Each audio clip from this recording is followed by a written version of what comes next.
So it's now 2 minutes past the hour, so I think we are ready to go. So again, good morning, good afternoon, good evening. Welcome to the topDNS Best Practice webinar, DNS Compass Dashboards, benchmarking the prevalence and persistence of malware and phishing for registries and registrars in collaboration with the DNS Abuse Institute.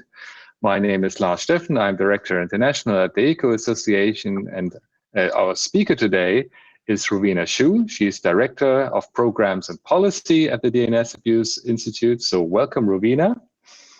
And first of all, I'd like to introduce you to the housekeeping rules for today's webinar. So this webinar, of course, is being recorded. The recording will be available after the webinar. You are muted throughout the webinar. You can submit questions via the questions pod on the right-hand side of your dashboard of the GoToWebinar tool. You can also submit your questions verbally by using the raising your hand functionality. We will unmute you, and please state your name and your affiliation before you ask your question. And after the webinar, you will receive a survey. This is always a great opportunity to provide feedback if the webinar and the content has been useful and how we can improve future webinars. If you would like to learn more about the topDNS initiative, please follow the link that I will put into the chat. So this is the fifth in a series of webinars. So the first 4 ones you can find also on the topDNS website. They've been handling how to reduce abuse through quality, presented by Brian Symbolic and Theo Goetz, covering the QPI program of PIR. The second one was about standards of frameworks for evidencing abuse online, presented by Jeff Betzer from Clean DNS. The third one was about how to investigate online abuse with free tools, presented by Theo Goetz from Real-Time Register. And the fourth one was about recognizing good practices in the DNS towards positive and data-driven policy discussions, presented by Emily and Lucien Taylor from the DNS Research Federation. The next webinar you can already mark in your calendar is in December, Tuesday, the 12th of December. It will be part 6 about addressing and evidencing and mitigating abuse in Web3. This will be presented by Freename and Clean DNS. And you can follow the link in the chat to register for that one. And with this, I would like to hand over to Rowena to present the Compass Dashboards. And thank you, Rowena, for being with us today. Thank you very much for that introduction, Lars. It's really great to be here talking to you about our Compass project. So I'm Rowena Schoo from the DNS Abuse Institute, where I am Director of Policy and Programs. I'm going to talk to you today a little bit about what the Institute is, in case you haven't heard of us. I'll then go into our Compass project in terms of what we do, how we do it, and why. I'll speak a little bit about some of the challenges, and then I'll give you an overview of the various outputs we have available. And that falls into kind of 2 camps. There's the things that we put out publicly that everyone can see on our website. And then there's the things that we give to registrars and registries privately for them to get an understanding of what's going on in the domains that they manage. And those are our dashboards. And then finally, some time for Q&A if there are questions at the end. So the DNS Abuse Institute was created in about 2021. We were created by and we are funded by a public interest registry who run the .org top-level domain name. And we were created in pursuit of their public purpose mission. So PIR is a charity in the US, and so the money that they make running the .org top level gets reinvested into things that are in the good of the internet. So when we talk about DNS abuse at the Institute, we use this definition on the screen, which is basically technical abuse. So phishing, farming, malware, botnets, and spam, when it's a delivery mechanism for the other types of harm. The work that we do covers all TLDs and also all registrars. It's not just focused on the .org, and in fact, I don't look at any internal .org issues in terms of abuse. Our focus is really outwards at the entire industry and engaging with stakeholders more broadly. Everything that we do is free. Sometimes I forget to say that, so I like to make sure it's on the slide. So we're not pitching for money, we're not trying to sell anything. Everything that we offer and everything I talk about today is available for you to get for free.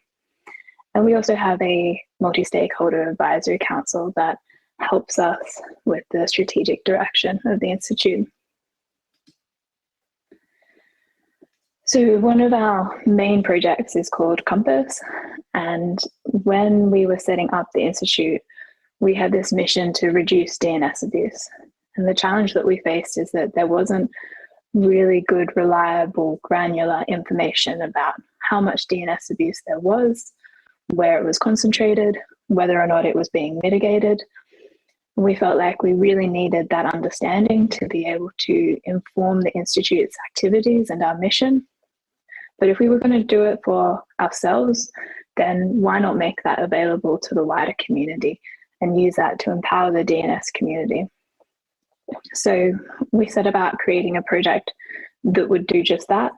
We wanted it to be sufficiently granular down to the registrar and registry level, not just the overall picture. And we wanted it to be something that allowed for comparisons over time and between different operators. The information that we get out of Compass also informs our efforts to develop best practices. And ultimately, the overarching aim is to reduce abuse at the DNS level. So we set some principles for the project. Those are transparency, credibility and independence, accuracy and reliability. So we wanted this to be something that people could really understand how we were getting to those numbers. We didn't want just domains on a list without any evidence. So it was important to us to create a public methodology that's linked in this slide. And also you can see a bit of a screenshot of that on the screen. It's quite a long document, but it goes into all the details of how we get to the numbers that we get to.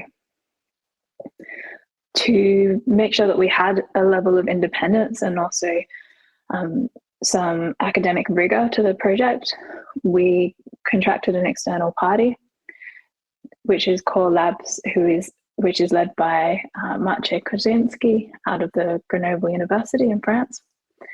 And so we basically went to Maciej and asked him to develop the best possible way to measure DNS abuse, DNS abuse being that definition I had mentioned earlier. And the result of some of these principles, which is important to mention, is that our Compass project is optimized for accuracy rather than coverage of all harm. So we're not trying to measure all of the harm on the internet. We're measuring a very specific subset, and we're doing that in a way that we believe is as reliable as possible to allow for those comparisons. And I'll go into more detail. So what exactly do we measure? If you think of all the harm that exists online, all of the bad stuff that's happening, there's only a proportion of that actually gets detected, identified, and reported anywhere. So immediately we're kind of zooming in a little bit. Sometimes this is called the iceberg principle because there's always an amount of harm that we just don't know is happening, we're not aware of. In terms of Compass, our focus is then narrower again in terms of looking at just DNS abuse. And then for this project, we once again narrowed it down even further, and we're focusing on phishing and malware. And that's because those were the types of DNS abuse that we felt could be the most reliably evidenced at this point in time.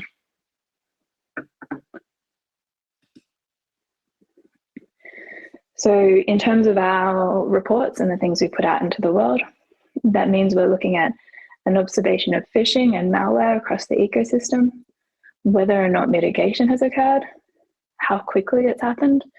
That stat in particular is one that sits with registrars. And we also get an understanding of the type of registration, whether it's compromised or malicious. So a malicious domain is one that is being registered for the purpose of phishing or malware, and a compromised one is a benign domain that has been compromised for bad things to occur, and that can happen at the website hosting or DNS level. Most commonly, we see that around the website level. If someone has registered a domain name, it's got a vulnerability, perhaps in the WordPress or content management system, then a bad actor has come along and compromised that. And that's important because it matters for what mitigation happens. It's typically less appropriate to act on compromised domain names at the DNS level because of the risk of collateral damage associated with turning the domain off. So this is a bit of a busy slide, but it's meant to be a visual representation of the methodology that I mentioned earlier. So if you want to dig into the details, you can look into the methodology, but at a high level, what happens is that we start by taking an input, which are reputation block lists, sometimes called RBLs. We use 4 of those, so APWG, PhishTank, OpenFish, and URL House. Those RBLs, they're generally not created for mitigation at the DNS level. The RBLs tend to be created for network blocking. And so from that starting point, we need to do quite a lot of work to clean that list and narrow it down to a level that is appropriate for measuring abuse at the DNS level. So that means, firstly, deduplicating. So we measure at the unique domain level, not the URL level. It's really quite common that in some of these lists, you can see 70,000 plus URLs using the same domain name. And that's because some types of attacks generate a new URL anytime someone visits that website, whether or not that's a computer or a bot, a computer or a person. So immediately we need to trim that down to domain names because that's our focus. Secondly, we go through a process of removing types of domain names where it would be typically inappropriate to act at the DNS level. So for example, we remove what we call special domain names. That includes things like URL shorteners, like bit.ly.com, subdomain providers where they are known to us, for example, topDNS, and also file sharing services such as docs.google.com. We also publish this publicly, and it's also something that you can help us update. We certainly appeal to the research community to help us keep that list up to date because it's a lot of manual work. So once we've done all this cleaning and narrowed that list down, there's a process of analysis that includes taking a sort of fingerprint of the site. That means recording the DNS records, the content, the screenshots. We then, or Core Labs then has a process for determining whether the domain name has been registered maliciously or whether it has been compromised. And then they go back and visit that domain name at consistent intervals. So starting with minutes, 5, 15, 30, then hours, 1, 2, 3, 4, 5, 6, out to 12 hours. And then that goes on for a period of 30 days. And at that point, we stop measuring. So that checking and measuring is when we're looking for whether any mitigation action has occurred to prevent the harm from continuing. Sometimes it might be that mitigation happens, but it happens after the 30 days and we don't see it. Finally, all of that information is summarized into our outputs, and that falls into 3 main categories. We have interactive charts, which are available on our website, PDF reports that are available on our website, and then we have the dashboards, which are available for the registry and registrars to look at for their own data. So I should mention that there are some challenges in terms of measuring abuse. It's not a very easy thing to do.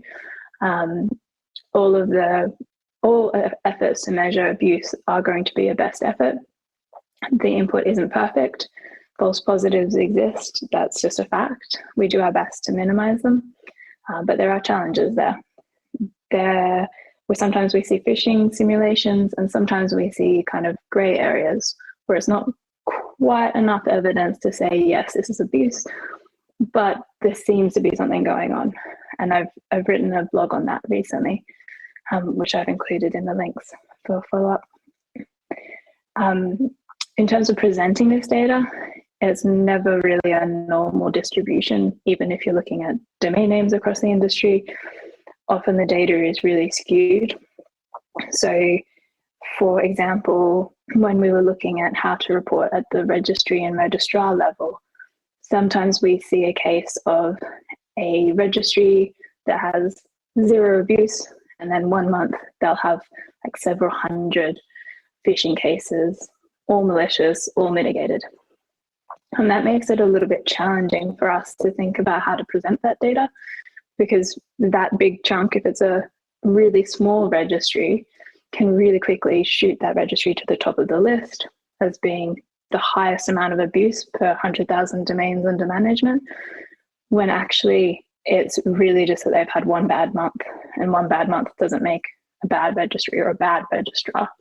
So we've had to be really thoughtful in terms of how we present this information. It's a real challenge in terms of small numbers that makes the skewed data more complicated. We think there probably is a bit of a geographical bias in some of these lists, potentially with English being the most common target language. And finally, CCTLDs remain to be a bit of a challenge for us as well in terms of getting data. So with all that in mind, I'm going to take you through our public reporting, which mirrors our dashboards. And then I'll go on to the dashboards that we have available and the types of information you can see and how you can get access. So this data is all available on our website publicly. We have these charts presented, and you can actually also toggle between different parts. So they are interactive. You can zoom in on phishing, you can look at malware. You can see this trend since we started publishing data. So we started putting out reports about just over a year ago. So we've got a bit over 12 months of data now showing. On the left, you're seeing phishing and malware. The phishing is in orange and the malware is in blue. On the right, you're seeing how much of that we believe has been mitigated. So mitigated is the green section there. Orange is not mitigated. And then there's a small yellow part, which is called uncategorized. And that means we weren't able to determine either way whether mitigation had occurred. That portion has been getting smaller over time as the accuracy of that work has improved.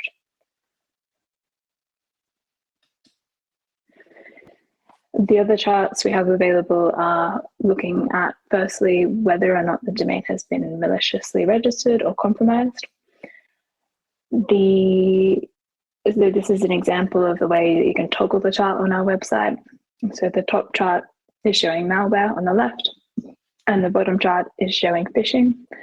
So the blue portion is maliciously registered, and then the purple is compromised.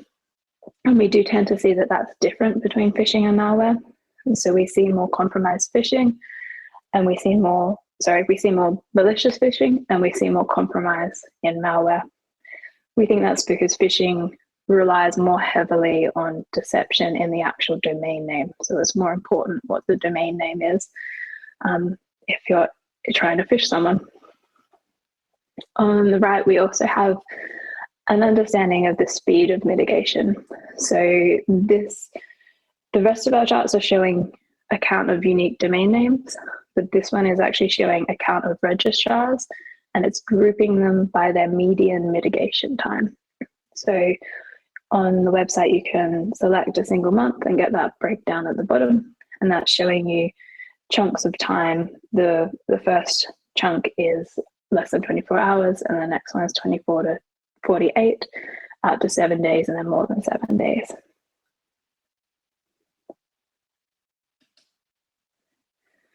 So the final aspect of our public reporting is the specific reporting, which we've added to the PDF reports. So that is a screenshot of our website. We have this index of all of the PDF reports that we've put out. We do one every month at the same time that we update the charts. And in there, we've always had the aggregate reporting, which is what I've just been taking you through. But since June, we've started adding what we're calling specific reporting. So this is where registrars and registries are listed in 4 different metrics. And the metrics are about abuse per 100,000 domains under management, whether it's high or low compared to their peers. And for the registrars, there's also one on new registrations and how much abuse per new creates is coming through the door.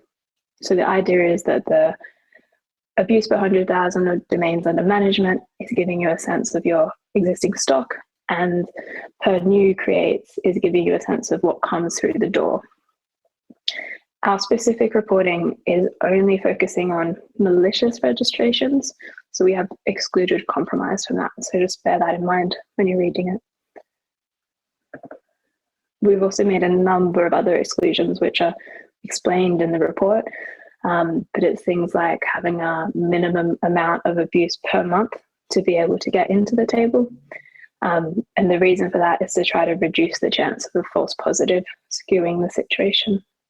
So you need like 5 abuse reports at least to be able to get into a table.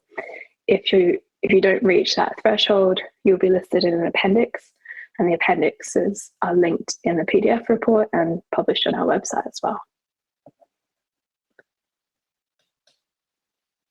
So finally, the dashboard. So once you see everything out publicly that we've released, you might be thinking, well, it would be great to know what this information means for me. If I'm not listed, how am I doing? Am I close to being in one of these tables? How do I compare to my peers? And that's why we've created the dashboards, to give you access to this information. I kind of just said that. Another way that this is really useful is if you are making changes to your policies or your practices and you implement something new, it's quite helpful to see over time whether you see a reflection of that in the Compass data. We've really tried to present this to you as a independent, academically rigorous metric that you can use to monitor whether changes are having an impact and how that compares to peers as well. And of course, it's all free. So this is an example of what the dashboards look like. Thank you to PIR for allowing us to show the .org dashboard. So if you would like to access your own dashboard, you will eventually get a login. And once you log in, you'll be presented with a screen that starts looking like this. You'll have the option to toggle between months. This one at the moment, the information at the top is showing August. At the very top, you'll get some information about the registrations overall that we've observed for your TLD or registrar, starting with your domains under management, and then below that, your newly registered domains for that month. If you're a registrar, this data will only be focusing on GTLD registrations. And the reason for that is the difficulties I mentioned about getting information in the ccTLD space and connecting the registrar to the domain name. And so we've made it the intention is to make it the same for all registrars. So we've narrowed it to GTLDs.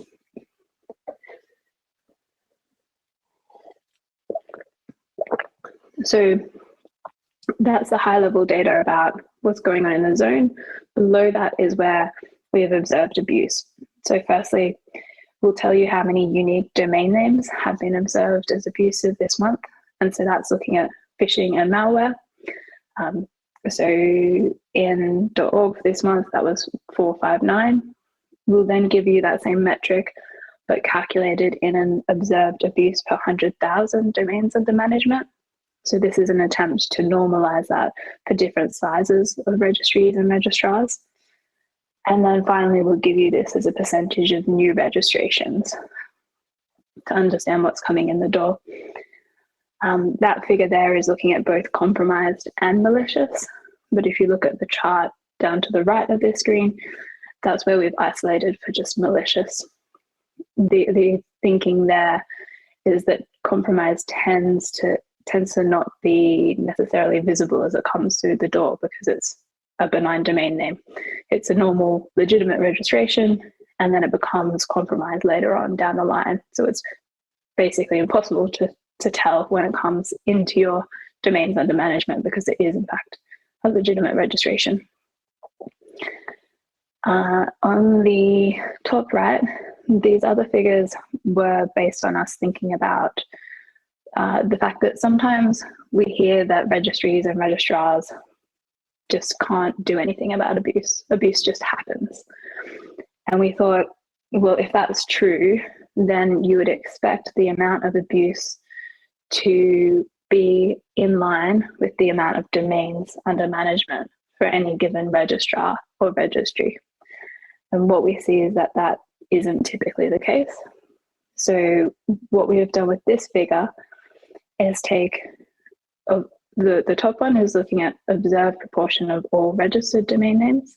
So that's for all the registered domain names we can see. How many of them, in this case, are .orgs? That figure below is the same, but for new registrations. And then below that again, we do the same thing for abuse. So for all the abuse we've observed in this month, how much of it is sitting with .org?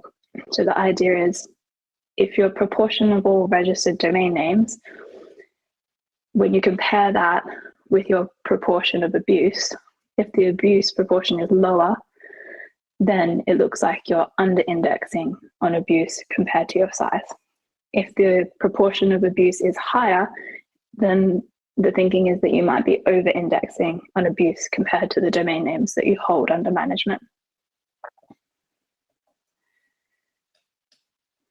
So as you scroll down the dashboard, actually just on the chart on the left, so that's just giving you the abuse per 100,000 domains under management over time. And then you also have the option to toggle between malicious or compromised, or both of them together. So if you're comparing it to our reports, you'll need to toggle to malicious to be able to get a comparable figure to those tables that I mentioned earlier. So as you scroll down the dashboard, you'll get more information about the type of abuse within your domains under management. So this is the same as the public reporting. Orange is phishing, blue is malware. This trend is pretty similar to what we see overall. The malware tends to go up and down quite a bit, and there tends to be more phishing than malware. Then on the right, we'll show you mitigation rates for your zone. And again, you can toggle between malicious and compromised, malicious or compromised. Then below this, we give you a sense of whether or not the phishing that we see for you and the malware that we see for you is compromised or malicious. So phishing is on the left, malware on the right, and the same coloring as our public charts, with compromised being in purple and malicious in blue.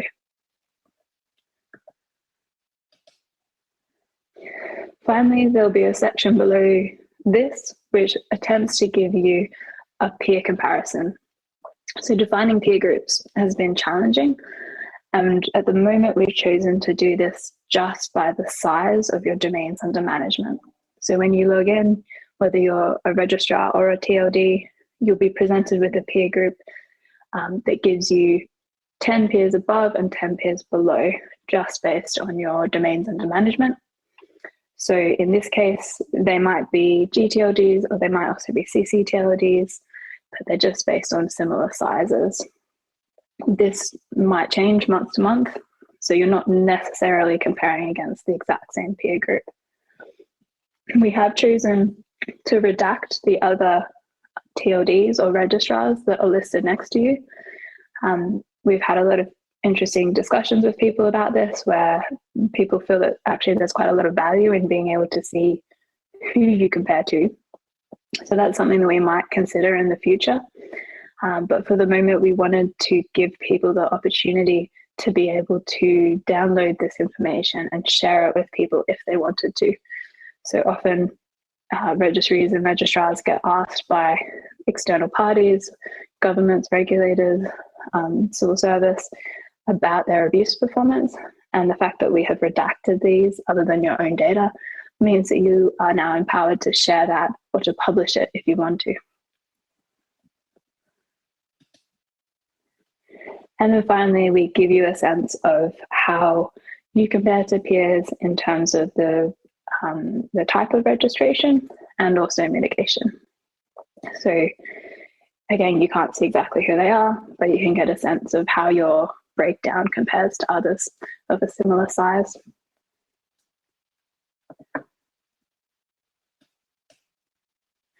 So in summary, if you're looking to understand phishing and malware across the entire ecosystem, you can do that by visiting our public reporting. You can see the PDF reports every month, and you can interact with our charts. We are generally working our way towards putting more information into these. For example, I'd like to include mitigation rates into those tables you saw before. So it's not just abuse per 100,000 domains under management, but we're also giving a sense of whether or not that abuse has been mitigated. So we're always thinking through how we can put more information out into the public domain. And we're really happy to receive feedback on that as well if you're interested in seeing certain things, certain metrics. If you would like to access your own dashboard, we have a support email that you can contact. Please only request information for registrars or registries that you actually have an affiliation with. To be clear, it might be fun to see .coms, but unless you're VeriSign, please don't request it or we won't give it to you. So once you contact them, you'll get a form to fill out where you just need to accept the terms and conditions of using our service. It's all free, it's all available for you to use.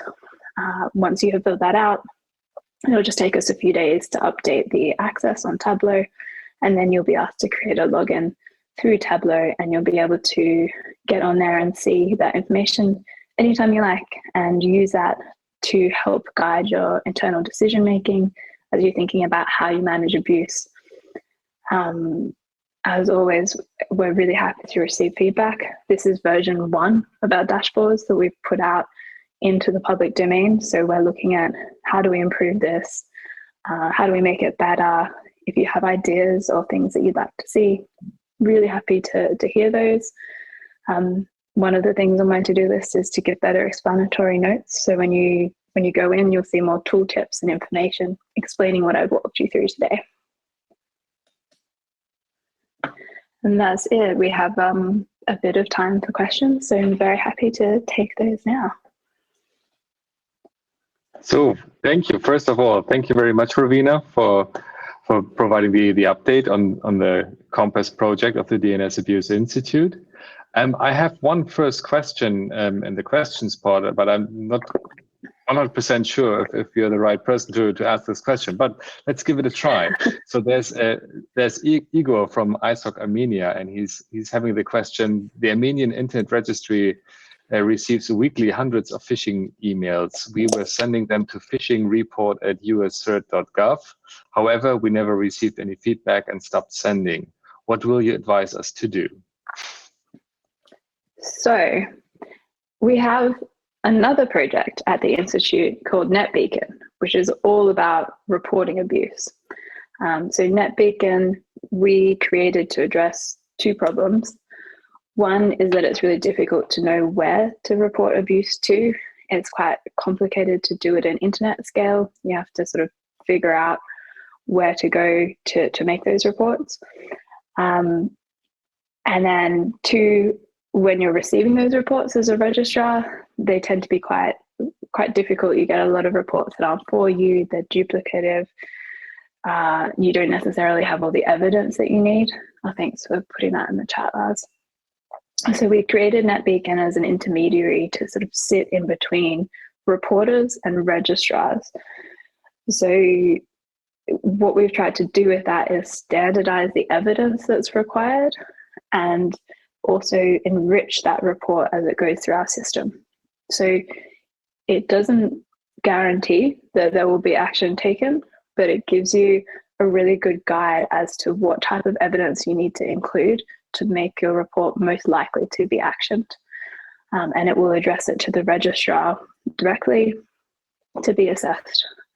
I probably can't speak to those specific cases, but happy to give more guidance on the types of reports or how to make them most useful as you send them through.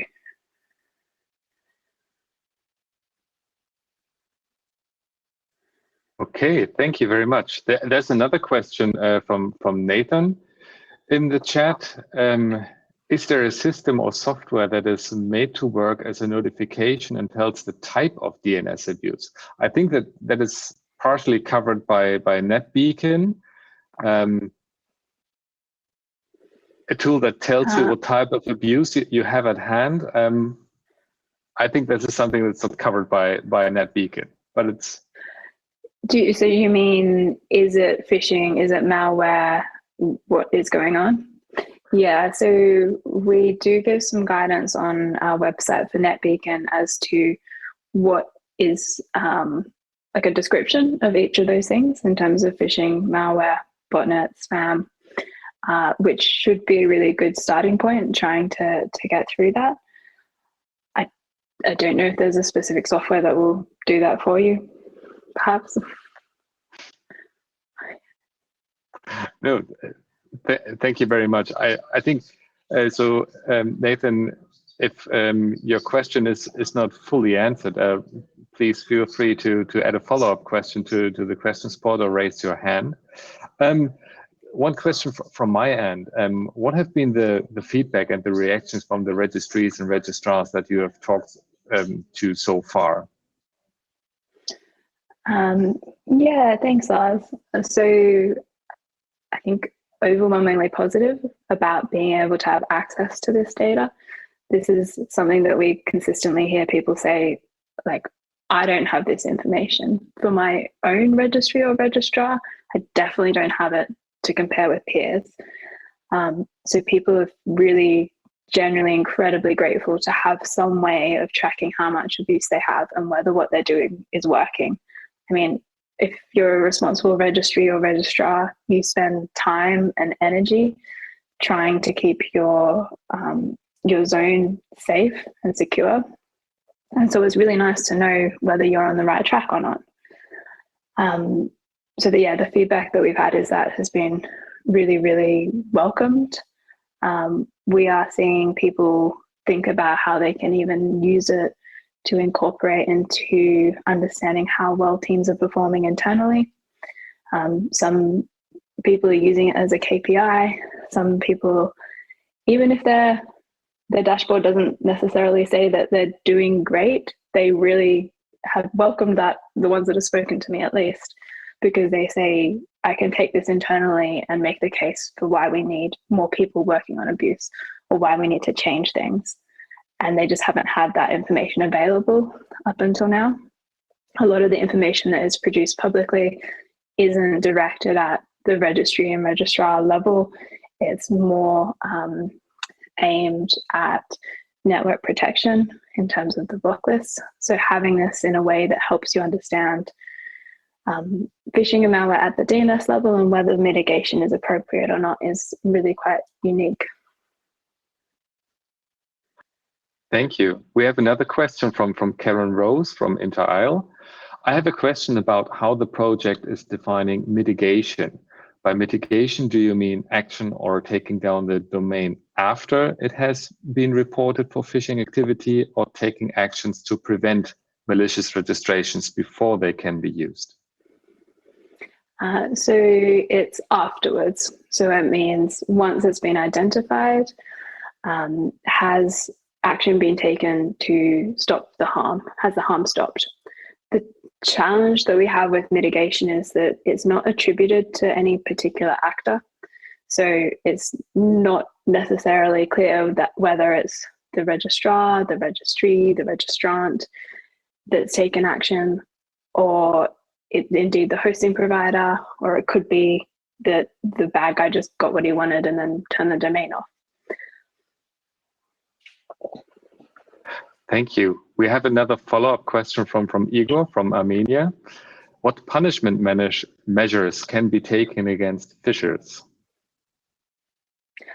Oh, interesting. So it sort of depends on what jurisdiction the person is located in and how much evidence there is. So I'm based in the UK, and here there is like a pretty big overlap with phishing and fraud. So if there was evidence that phishing was happening, you're impersonating someone for personal gain, that is likely to be something that could potentially be prosecuted as fraud in the UK. I think the challenge that law enforcement have is sort of tracking these people down across different jurisdictions. There might be other legislation in other countries that could also capture this. A lot of countries have sort of computer misuse offences and things like that. I assume that's what you mean by punishment. The other punishment, I suppose, is that we suspend their domain name and they're not allowed the domain name anymore. Thank you for taking that question. I think you perfectly answered it to the extent possible. I don't see any further questions on the questions part, and I don't see any other hands raised. So please take the opportunity to ask questions right here, right now. Oh, so Karen, you would like to ask a follow-up question? Okay. My mitigation to mitigation. Are you saying then that's the date the domain no longer appears in the zone? It's not quite that. It's more that when the analysis happens, core labs take a kind of like a fingerprint of, I think I had it on my slide, of a bunch of different information at that time. And then they go back and check whether anything has changed. So it slightly varies as to whether the domain is compromised or malicious. So if it's compromised, they will accept changes to the content as indicating that mitigation has happened, even if the domain is still active. But if it is malicious, then you're more looking for things like server hold or suspension. There's a bit more detail about that in our methodology as well, if you'd like to dig into that a little bit further. Okay, there's a thanks from Karen. So I'm also happy to chat about it too. Yeah, so thank you very much. Okay. I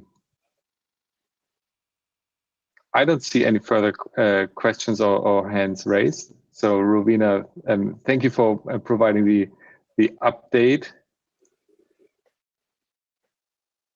There's another thank you from Clean DNS on your presentation, and I can only echo this. So thank you very much for providing an update on your work on the Compass project and the dashboards that you provide. I think it's great work, not only for raising awareness on abuse in the general public, but also on the individual level when you talk to registries and registrars. I think this is great work and much appreciated and something that needs to be supported. So thank you very much for your update, and you're always welcome to future updates on your work here at the Best Practice webinar series. And I hope that this webinar was also helpful for you as a participant in the audience. And again, please take the opportunity to provide feedback via the survey that will be shown right after the webinar when you close the window. And please also take the opportunity to register for the next topDNS Best Practice webinar on the 12th of December. So again, Rowena, thank you for taking the time. Thank you for the update. And we are not at the top of the hour, so we will give back a few more minutes to those who participated. And I hope you have a great afternoon or evening. And with this, the meeting is adjourned. Thank you very much. Thanks, Lars. Thanks for having me. And thanks for joining, everyone. Thank you.